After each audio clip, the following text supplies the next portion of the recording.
नेमकं काय नाही, इंटरनॅशनल लेवलचे विद्यापीठ आता सध्या राज्याच्या कुठल्याही विद्यापीठाचं रँकिंग हे इंटरनॅशनल लेवलच्या विद्यापीठावरून नाही, तर त्यांना इंटरनॅशनल लेवलच्या विद्यापीठापर्यंत नेण्याचा प्रयत्न माझा राहणार आहे.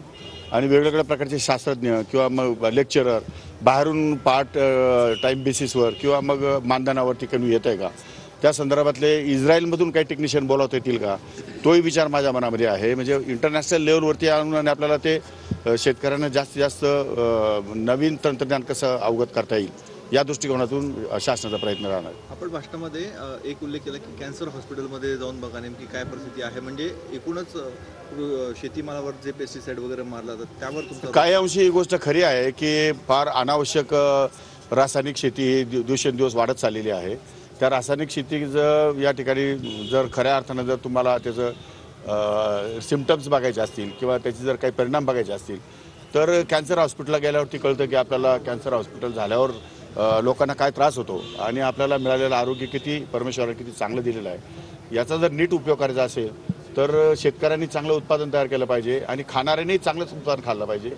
यासाठी प्रचार आणि प्रसार माध्यमाची आवश्यकता आहे आणि त्यासाठी सरकार योग्य ती पावलं उचलणार आहे. बजेट सादर झालेलं आहे आणि त्यामध्ये नाही, बजेटमध्ये केंद्र क्रेडिट कार्डची जी पूर्वीची मुदत होती ती 3 लाख रुपयांची होती, आता ती 5 लाख करण्यात आली. किती फायदा होऊ शकतो असं वाटतं? नाही, मोठ्या प्रमाणात फायदा होईल. केंद्र सरकारचा उद्देश लार्ज आहे आणि केंद्र सरकार यातून देशभर कृषी खात्याला नवसंजीवनी देण्यासाठी प्रयत्नशील आहे.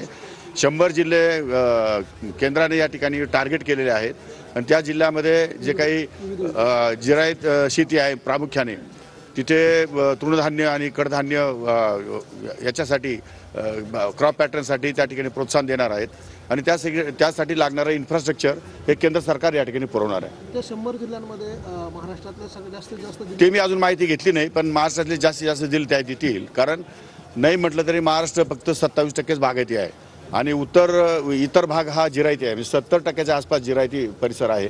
त्यामुळे जास्तीत जास्त जिल्ह्यांचा समावेश कसा होईल त्या दृष्टिकोनातून मी प्रयत्नशील राहणार. 6 वर्षात तूर असेल, उडीद असेल, या सगळ्या ज्या तूर डाळी आहेत त्यांच्यासाठी नाही, आता तुरीचे नवीन वाण आलेले आहेत, नाही असं नाही, पण त्यामध्ये आणखी काही बदल करता येतो का ते सुद्धा विद्यापीठाला पाहायला सांगणार आहेत. एकूणच या बजेटविषयी आपली काय प्रतिक्रिया आहे? बजेट कसं बजेट अतिशय सकारात्मक आहे, पॉझिटिव्ह आहे आणि या भारताला खऱ्या अर्थानं 22व्या शतकाकडे घेऊन जाणारं बजेट आहे.